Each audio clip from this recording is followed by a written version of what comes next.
اعوذ باللہ من الشیطان الرجیم بسم اللہ الرحمن الرحیم الحمد للہ رب العالمین وصلی اللہ علی محمد وآلہ الطاہرین اللہم صل علی محمد وآل محمد وعجل فرجہ.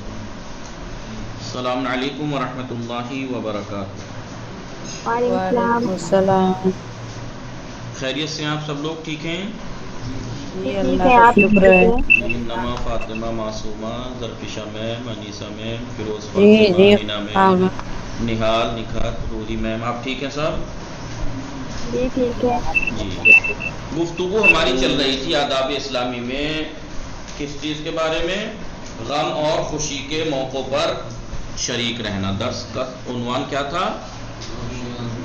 درس کا کیا نام تھا؟ ہاں، غم اور خوشی کے موقع پر شریک رہنا. ٹھیک ہے، لہذا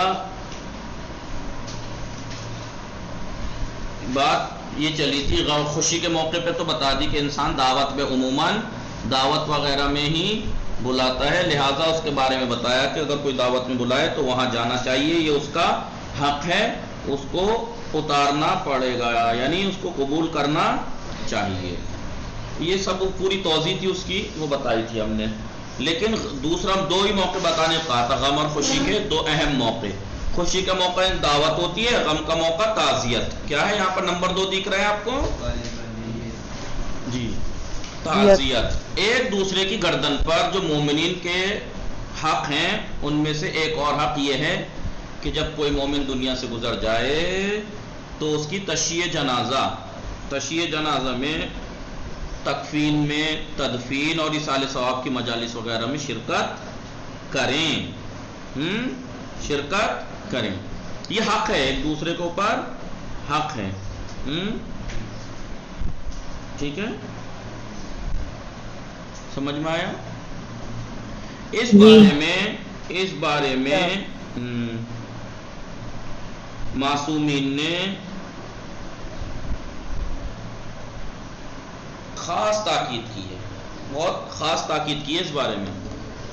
بلکہ مسلمان کے غسل و کفن، نماز جنازہ، تدفین کو، دفن کرنے کو تو اسلام نے واجب کفائی قرار دیا ہے. واجب کفائی جانتے ہیں کسے کہتے ہیں؟ واجب کفائی یعنی واجب بھی واجب کفائی ہے. واجب سے بھی زیادہ مطلب نہیں، جس کو ترک نہیں کیا جاتا، جس کو ترک نہیں کر سکتے. واجب کا مطلب ہی ہے ترک نہ کیا جائے. واجب کئی طرح کا ہوتا ہے، آپ اگر اصول کی بحث میں جب جائیں گے یا پڑھیں گے تو اس میں واجب کی کچھ قسمیں ہوتی ہیں. واجب کفائی مطلب اگر سے کوئی ایک کر لے گا تو سب کے اوپر سے. جیسے واجب تخیری ہوتا ہے. واجب تخیری جیسے جمعہ واجب تخیری ہے. تخیری یعنی واجب ہے لیکن اختیاری، یا آپ ظہر پڑھ لو یا جمعہ پڑھ لو. عصر تو پڑھنی پڑے گی چاہے جمعہ پڑھو نہ پڑھو. تو آپ کو اختیار ہے کہ آپ عصر کی ظہر کی پڑھ لیں یا ظہر کے بدلے جمعہ پڑھ لیں. واجب ہے، ٹھیک ہے، لیکن اختیاری. ایک ہوتا ہے واجب یہی عینی جو سب پر ایک پہ واجب ہے انجام، جیسے نماز واجب عینی ہے، سب پہ واجب ہے. لیکن ایک ہے واجب کفائی. واجب کفائی کہتے ہیں جو سب پہ واجب ہے، ہر انسان پہ واجب ہے، لیکن اگر کچھ لوگ انجام دے دیں تو پھر سب سے واجب ساقط ہو جائے گا، سب سے ساقط ہو جائے گا. ورنہ تو اگر کسی نے انجام نہیں دیا تو سب گنہگار. یہ نہ سوچیں کہ ان کو دینا تھا انہوں نے نہ دیا تو وہ گنہگار نہیں، پھر سب گنہگار ہیں. واجب ہے، ٹھیک ہے، واجب ہے، لیکن اگر کچھ لوگ انجام دے دیں تو باقی سے ہٹ جائے گا، نہیں تو سب گنہگار. جیسے علم ہوا ہے، علم تو چلے ہوا ہے، وہ ہے جیسے خاص علم ہے. آپ کے معاشرے میں ڈاکٹر کی ضرورت ہے، ڈاکٹری پڑھنا سب پہ واجب ہے، لیکن اگر کچھ پڑھ لیں جو کام چل جائے تو کافی ہے. یا اور ایسے بہت سے سمجھ میں آیا آپ لوگوں کے؟ تو ان کو غسل و کفن و دفن کو تو اسلام نے واجب کفائی قرار دیا ہے. اس بات کی مزید اہمیت کا اندازہ لگانے کے لیے ان مندرجہ ذیل روایات بغور ملاحظہ فرمائی. نیچے کچھ روایات ہیں، ان کو روایات کو غور فرمائیے، آپ غور سے دیکھیے، سنیے، ٹھیک ہے جی؟ جی آئیے، حضرت امام محمد باقر علیہ السلام کا ارشاد ہے، اللہم صلی اللہم صلی علی محمد وعلی محمد وعجل من شیع جنازۃ امرئ مسلم، جو کوئی بھی مسلمان انسان کے جنازے میں شرکت کرے، تشییع جنازہ میں شرکت کرے، اعطیا یوم القیامت 4 شفاعات، اسے قیامت کے دن 4 شفاعتیں نصیب ہوں گی، ولم یقل شیئا الا قال الملک، وہ کوئی چیز نہیں کہے گا مگر یہ کہ فرشتہ کہے گا، یعنی جو بھی کہے گا جی وہ فرشتہ اس سے کہے گا، اس سے فرشتہ کہے گا وَلَكَ مِثْلُ ذَلِكَ، تجھے بھی اس کے برابر حق دیا گیا ہے، ٹھیک ہے؟ کیا کہا؟ آغا عورت مرد دونوں کے لیے مطلب؟ جی جو شخص کسی مسلمان کی تشییع جنازہ میں شرکت کرے گا، اسے قیامت کے دن 4 شفاعتیں نصیب ہوں گی، اور وہ مردے کے حق میں جو بھی دعا کرے گا، مردے کے حق میں وہاں جا کر جو بھی دعا کرے گا، فرشتہ اس سے کہے گا کہ تمہیں بھی اسی کے برابر حق دیا گیا ہے، وہ جب ہم جا کے وہاں اس کے لیے دعا کریں گے وہی ہمارے لیے بھی ہوگی، فرشتہ کہے گا تمہارے لیے بھی۔ حضرت امام جعفر صادق علیہ السلام نے فرمایا، من شیع جنازۃ مؤمن، جو کوئی بھی کسی مومن کے جنازے میں تشییع جنازہ میں شرکت کرے، حتی یدفن فی قبرہ، کب تک؟ یعنی جب قبر میں دفن ہونے تک تشییع جنازہ کرے، وکل اللہ عز وجل، جی تشییع معنی کیا ہوتا ہے؟ جی تشییع معنی کیا ہوتا ہے؟ تشییع جنازے میں شرکت، جنازے میں شرکت جو کرتے ہیں وہ سب تشییع جنازہ کہلاتے ہیں، جی جو کوئی بھی تشییع جنازہ میں شرکت کرے مومن کی دفن ہونے تک، وکل اللہ عز وجل 70,000 ملک، تو اللہ عز وجل 70,000 ملک، 70,000 فرشتے موکل فرماتا ہے، یعنی معین فرماتا ہے، من المشیعین یشیعونہ ویستغفرون لہ اذا خرج من قبرہ، یعنی جو شخص کسی مرد مومن کی تشییع جنازہ میں دفن تک ساتھ رہے تو خداوند عالم اس کے پیچھے چلنے کے لیے تشییع کرنے والے فرشتوں میں سے 70,000 فرشتے معین کر دیتا ہے، جو اس کی قبر سے نکلنے پر اس کی تشییع کریں گے اور اس کے لیے استغفار کریں گے، جو بھی شرکت کرے گا اس کے لیے۔ آپ کا یہ بھی ارشاد ہے، من شیع، چھٹے ہی امام کا یہ بھی ارشاد ہے، من شیع جنازۃ مؤمن حط عنہ 25 کبیرہ، واہ اللہ اکبر، جو کوئی بھی مومن کے جنازے میں شرکت کرے گا تشییع جنازہ میں تو کیا ہوگا؟ خداوند عالم اس کے 25 گناہ کبیرہ معاف کر دے گا، کتنے؟ گناہ کبیرہ، کوئی عام گناہ نہیں، گناہ کبیرہ، ٹھیک ہے؟ اسی طرح اس طرح آپ نے جناب خیثمہ سے خطاب کر کے فرمایا، چھٹے امام نے ایک شخص خیثمہ ان سے خطاب کیا، فرمایا یا خیثمہ اقرئ موالین السلام، ہمارے چاہنے والوں کو ہمارا سلام کہنا، وَأَوْصِهِمْ، اور بتقوی اللہ العظیم، اور انہیں اللہ تعالیٰ کے تقوی کی اور خوف کی وصیت کرنا ہمارے چاہنے والوں کو۔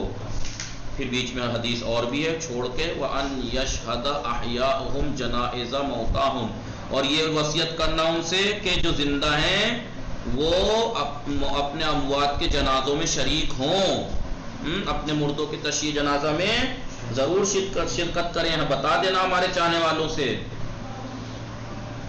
امام محمد باقر علیہ السلام نے ارشاد فرمایا، ایما مؤمن غسل مؤمنا فقال اذا قلبه اللهم هذا بدن عبدك المؤمن وقد اخرجت روحه منه وفرقت بينهما فعفوك عفوك فغفر الله له ذنوب سنة الا الكبائر، کو جو کوئی مومن کسی مومن کو غسل میت دے گا، جو کوئی مومن کسی مومن کی میت کو غسل دے گا، فقالا، اور یہ کہے گا، اذا قلبہ، جب اسے کروٹ کرا رہا ہوگا نلاتے ٹائم، غسل دیتے ٹائم، اور جب کروٹ دلا رہا ہوگا اور یہ دعا پڑھے اللہم اے میرے پروردگار ھذا بدن عبدک المومن، یہ تیرے مومن بندے کا بدن ہے، وقد اخرجت روحہ، اور تو نے اس کی روح کو نکال دیا، وفرقت بینہما، اور تو نے اس کے روح اور بدن میں جدائی ڈال دی، فعفوک عفوک، لہذا پروردگارہ اسے معاف کر دینا۔ تو جو مومن کسی مومن کو غسل دے اور کروٹ دیتے وقت یہ دعا پڑھے غفر اللہ لہ ذنوب سنۃ، خداوند عالم اس کے 1 سال کے گناہ معاف کر دے گا، الا الکبائر، گناہ کبیرہ کو چھوڑ کر، گناہ کبیرہ کو چھوڑ کر باقی تمام گناہ اللہ معاف کر دے گا 1 سال کے۔ جب کوئی شخص کسی مومن کی میت کو غسل دے اور اس کو کروٹ دیتے وقت یہ کہے بار الہ، یہ تیرے مومن بندے کا بدن ہے، تو نے اس کی روح نکال لی ہے اور ان دونوں میں جدائی ڈال دی ہے، لہذا اسے بخش دے، اسے معاف فرما دے، تو خداوند عالم گناہ کبیرہ کے علاوہ اس کے 1 سال کے تمام گناہ بخش دے گا جو بھی غسل دے گا اور یہ دعا پڑھے گا۔ سمجھ میں آئی بات؟ اگر دعا یاد نہیں ہے تو ترجمہ مطلب پڑھ سکتے ہیں؟ ہاں ظاہر سی باتیں کر سکتے ہیں، لیکن اتنا کوئی ہارڈ تو ہے نہیں جی۔ اللہم ھذا بدن عبدک بل بدن عبدک المؤمن وخرجت روحک، یہ ہے نا، وقد اخرجت روحہ منہ وفرقت بینہما فعفوک عفوک، ٹھیک ہے۔ پھر دیکھیں امام صادق علیہ السلام کا ارشاد ہے من غسل میتا مؤمنا، جو کوئی بھی مومن کی میت کو غسل دے فأدى فیہ الامانۃ، اور وہ اس کی امانت کو ادا کرے، غفر لہ، اللہ اسے معاف کر دیتا ہے۔ اب سوال یہ ہے، قیلا مولا سے کہا گیا کیف یؤدی فیہ الامانۃ، غسل دیتے وقت امانت کیا ادا کی، کیسے کرنے کا کیا مطلب ہے؟ بھائی جو غسل دے رہا ہے امانت کو ادا کرے، کیا مطلب؟ امانت داری سے کام لے، کیا مطلب؟ جو کوئی بھی غسل دے رہا ہے اگر وہ امانت داری سے کام لے تو اللہ اس کے گناہوں کو معاف کر دے گا۔ مولا یہ امانت داری کا کیا مطلب ہے غسل دیتے وقت؟ قال، آپ نے فرمایا لا یخبر بما یرا، جو کچھ اس کے جسم پہ دیکھے وہ کسی کو نہ بتائے، کچھ کمی، کچھ زیادتی، کچھ بھی جسم کا بارے میں کسی کو نہ بتائے۔ جو غسل دے رہا ہے کہ بھائی ظاہر سی بات ہے اب وہ مر چکا، اس کے بدن میں ہو سکتا ہے گناہ ہے، جی بہت برا گناہ ہے، اور کوئی یہی امانت داری ہے۔ بہت سے لوگ ہوتے ہیں ہاں میں اسے غسل دے رہی تھی یا میں اسے غسل دے رہا تھا، اس کے جسم ایسے ایسے تھا، اور اس کا یوں تھا اور اس کا یوں تھا، ہیں یہ دیکھیے بہت بڑا گناہ ہے۔ جو امانت داری سے کام لینا ضروری ہے، اگر امانت داری سے کام لے گا تو غفر لہ، اس کے تمام گناہ معاف کر دی جائیں گے جو غسل دے رہا ہے۔ جو شخص کسی مرد مومن کو غسل دے، دیکھیں یہاں پر روایات میں جو مرد مومن مرد آتا ہے، اس کا مطلب یہ نہیں ہے کہ عورتیں نہیں، سبھی کو شامل ہے۔ جو کوئی مرد مومن کو غسل دے اور امانت داری سے کام لے تو اس کے گناہ معاف کر دیے جائیں گے۔ مولا سے سوال کیا گیا کہ یہاں امانت داری سے کیا مراد ہے مولا، غسل دینے میں کون سی امانت داری؟ فرمایا کہ جو کچھ دیکھا ہے اس کے بارے میں کسی سے کچھ نہ کہے، کہ جسم، کیونکہ اب ظاہر سی بات ہے جو غسل دے رہا ہے تو وہ غسل دے گا تو کپڑے اتارے گا یا جو بھی ہے،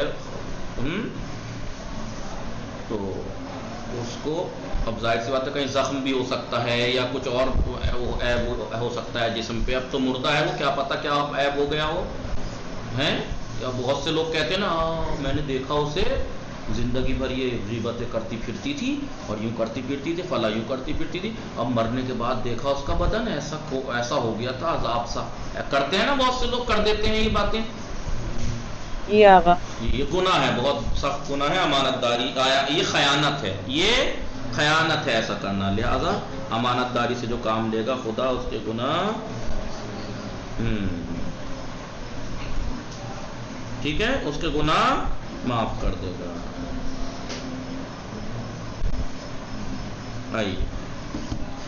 امام حسن علیہ السلام نے پیغمبر اکرم صلی اللہ علیہ وآلہ وسلم سے یہ نقل کیا ہے کہ ما من اللہم صلی علی محمد وآلہ محمد ما من مؤمن یصلی علی الجنائز الا اوجب اللہ الجنہ الا یکون منافقا او عاقا، جو کوئی مومن جنازوں پہ نماز پڑھتا ہے اللہ اس کو جنت واجب کر دیتا ہے مگر یہ کہ وہ منافق یا عاق شدہ ہو، اسے معاف نہیں کرے گا۔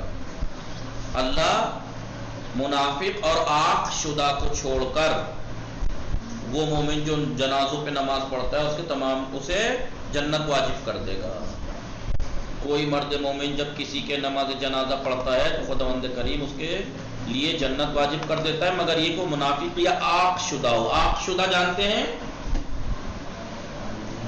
جی اگر جس کے باپ والدین اور آ کر دیا ہو. ہاں، ماں باپ نے اس کے ساتھ اس نے اتنا ظلم سے کام لیا ہو یا اس سے کہ ماں باپ عاجز آ کے آپ کر دیا ہو. اب یہ مت سوچنا کہ ماں باپ بہت سے سوچتے ہیں الٹا حساب کر دیا ہے.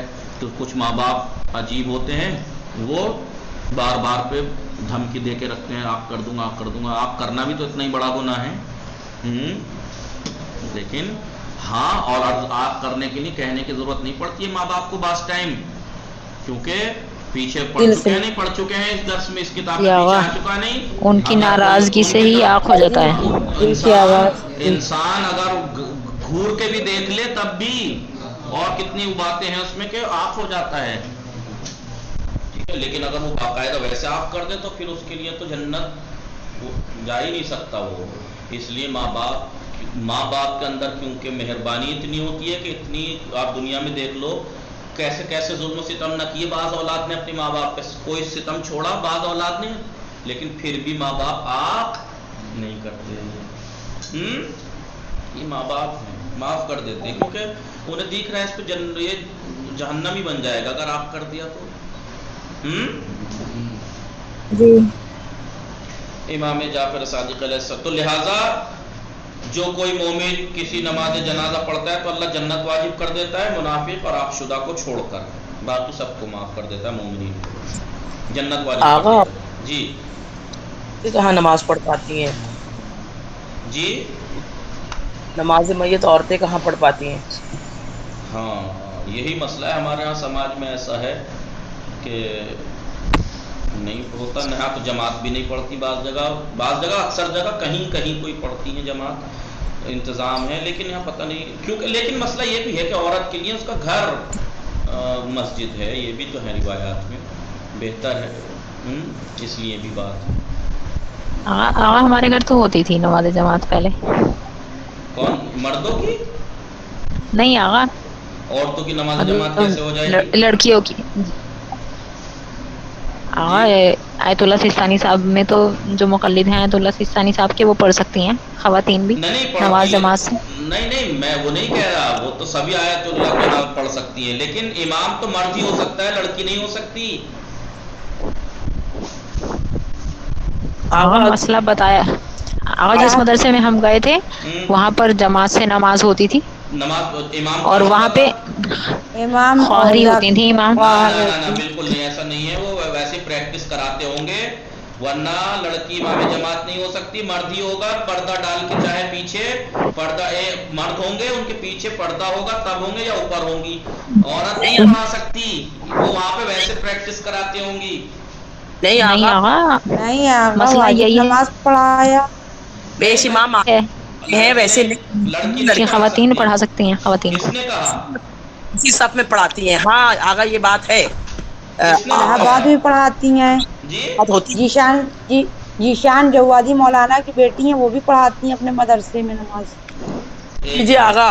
منٹ اہتمام کر سکتے ہیں، پردہ اگر پڑھنی ہے انتظام ہاں کر سکتے ہیں، پردہ ڈال سکتے ہیں. عورت یا پیچھے تو نماز پڑھ زیادہ تر سکتی ہے. میدان میں ہوتی ہے نا، اس لیے آقا. نہیں تو امام بارگاہوں میں بھی ہوتی ہیں، گھروں میں جی بھی ہو جی جاتی ہیں. ایسا ہو میدان میں ہوتی سکتا ہے، کر سکتی ہیں، لیکن ہاں ہے مرد ایک اگر آدمی مطلب. ہاں ویسی یومیہ نمازوں میں اگر خالی مرد بھی ہیں تب ہاں عورت امامت نہیں کر سکتی. نہیں خالی عورتیں ہیں، کوئی آس پاس مردوں مرد کی نہیں. امام نہیں. جی نہیں کر سکتی مرد نہ کہ ہوگی وہ تو. عورت، اور لیکن آگے نہیں کھڑی ہوگی. جی آگے نہیں کھڑی ہوگی. اور آگا یہ نماز میت کے لیے بھی انہوں نے ایک بہت اچھا مسئلہ بتایا. کہنے لگے کہ ہم لوگ اگر سے جماعت میں کرنا چاہیں تو جیسے ایک آدمی، جیسے 3 صفیں لگی ہیں جی اس کے پیچھے عورتوں کو کھڑا کرنا ہے، تو ایک آدمی جو ہے وہ ایک ایک کر کے 2 آدمی بیچ میں کھڑے ہو جائے، مطلب ایک صف، مطلب اس صف، اور پھر تیسری صف میں لڑکے عورتیں کھڑی ہو جائیں، مطلب متصل کر لیں. مطلب نہیں پہلی بات تو دیکھیے نماز میت جماعت تھوڑی ہے، آپ ویسے بھی پیچھے دور سے بھی پڑھ سکتی ہیں. جی اچھا، جی اچھا، یہ نماز بات ہے. میت اس میں اتصال کی ضرورت تھوڑی ہے. اچھا یہ بات ہے. ہم سمجھتے ہیں کہ اتصال کی ضرورت ہوتی ہے اس لیے ہم. جی جی جی جی. تو یہ جماعت کی ضرورت نہیں ہے. ٹھیک ہے ٹھیک ہے. پھر تو آگا آپ نے بہت.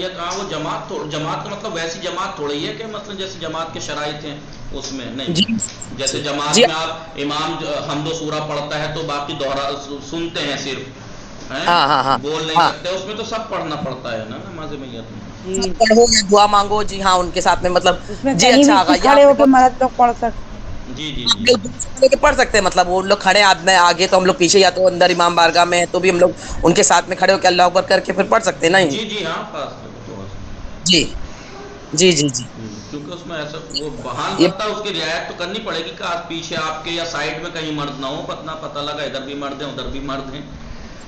اس تو کا خیال بھی رکھنا پڑے گا. ہے. جی مطلب یہ جی ہے کہ جی محرم کا خیال رکھنا پڑے گا. جی جی جی بس نہ ہاں باقی محرم. پڑھ سکتی ہیں باقی پڑھ سکتی ہیں. جی جی وہ یہاں جی اپنے جی ہندوستان میں اتنے انتظامات نہیں ہیں ورنہ جماعت نہیں کے ہے. بھی اب تو کہیں بعض جگہ ہونے لگے ہیں. جیسے خود یہاں جی جی جہاں میں یہاں ہوں نماز پڑھاتا ہوں تو اوپر بنا ہوا ہے اور اوپر سے جی تھوڑا سا کھلا ہوا ہے اوپر سے جی چھت. جی اوپر نیچے کا رہتا ہے بنا جی ہوا. جی ہاں تو عورتیں آتی ہیں جماعت میں پڑھتی ہیں مستقل. امام باڑوں میں کئی جگہ امام باڑوں میں بھی بنا رہتا ہے جی جی ہاں مسجدوں میں. پڑھتی ہیں. تو اس پہ پردہ پڑا ہوا ہے. اس طرف جو مطلب لڑکیاں پڑھتی ہیں اس طرف لڑکے پڑھتے ہیں اور ہوتی ہے. اور اسی طرح سے ہم لوگ کوشش کرتے ہیں کہ جہاں تک ہو سکے مطلب جماعت میں جی شامل ہو جی جی جائے. جی ہاں کیونکہ اس کا ثواب بہت ہے. چلیے ہاں لیکن اگر جماعت نہیں ہے تو پھر عورت کے لیے اس کا گھر اس کی مسجد ہے وہ بہتر ہے. ٹھیک ہے. امام جعفر صادق علیہ السلام نے اپنے اجداد کرام کے ذریعے سے اپنے باپ دادا کے ذریعے سے پیغمبر اکرم سے یہ نقل کیا ہے. کیا نقل کیا؟ من صلی علی میت، جو کوئی بھی کسی میت پر نماز پڑھے، صلی علیہ سبعون الف ملک، تو اس کو پر 70,000 فرشتے نماز پڑھیں گے. وغفر اللہ لہو، اور اللہ اس کو مغفرت فرما دے گا. ما تقدم من ذنبہ، جو گناہ وہ انجام دے چکا ہے ان سب کو. وما تاخر، جو بعد میں اس سے گناہ سرزد ہوں گے ان سب گناہوں کو معاف کر دے گا اللہ. فإن قام حتى يدفن، اور اگر وہ وہیں پر رہے تدفین قبر پر مٹی ڈالنے تک کھڑا رہے. ويحصى عليه التراب، اس پہ مٹی ڈالے قبر پر. کان له بكل قدم نقلها قيراطا من الاجر، ٹھیک ہے. تو اس کے لیے ہر قدم کے بدلے قیرات ثواب ہے. وہ قیرات قیرات کیا ہے؟ مثلو، کتنا بڑا ہے؟ مثلو جبل احد، جب پہاڑ احد پہاڑ کے جتنا بڑا ہے. یہ جو شخص کسی میت کی نماز جنازہ پڑھے گا تو اس کے اوپر 70,000 فرشتے نماز پڑھیں گے اور خداوند عالم اس کے گزشتہ اور آئندہ تمام گناہ بخش دے گا. اور اگر وہ اس کی تدفین اور مٹی پر قبر ڈالنے جانے تک وہیں کھڑا رہے تو اس کے لیے ہر قدم کے بدلے ایک قیرات ثواب ہے، اور وہ قیرات کوہ احد کے برابر ہے. سمجھ میں آیا؟ آغا چلیے ٹائم ہو گیا انشاءاللہ، آج کے لیے اتنا کافی ہے. وصلی اللہ علی محمد وآلہ الطاہرین. اللہم صل